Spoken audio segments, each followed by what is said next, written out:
With Joel, a lot of competition. Competition.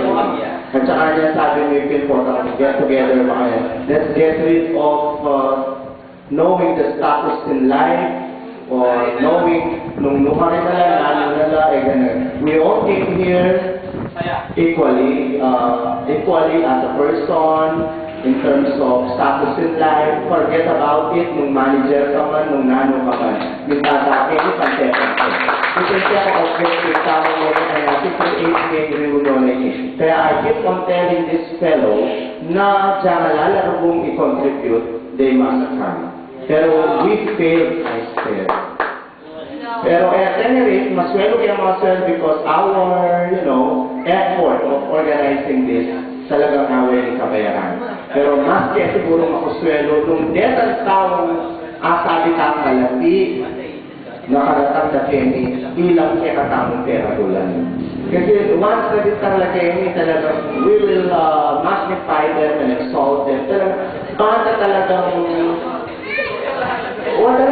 siyempre, after that they belong. Kasi mo dyan itamang neto, sense of belongingness. Let's face it, itamang niglakad. Kota kung punta ng tala, after tamo, alala pa mayan. That's the only reason. Wala ako pala sabihin, kaya mo sabihin na lang, pero dapat ito, akibala. Kung talagang kaya ko talaga effective teacher, karela.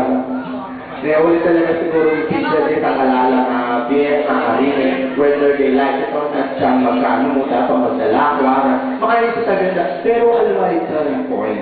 We must all be willing to share our excess blessings. Basta rin po maging successful yung kakakawin mo.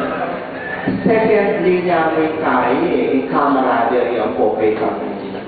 Friendship. Talagang muna diligay, sense of belongingness. Then after 20 years, alamig value, panupa natin iipas of all creatures in the earth, a cockroach, yang emataichur.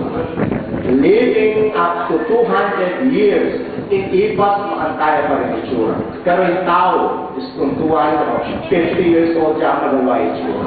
Ang natin yung project mo, may Father Michael, na even though we change physically, but emotionally, mentally, spiritually, we remain the same. So for that, I end up this program, short program, meaningful program, and let's continue our enjoyment. Happy New Year and thank you. I love you all. Ang magkanta niya, kuya, yung mga friends.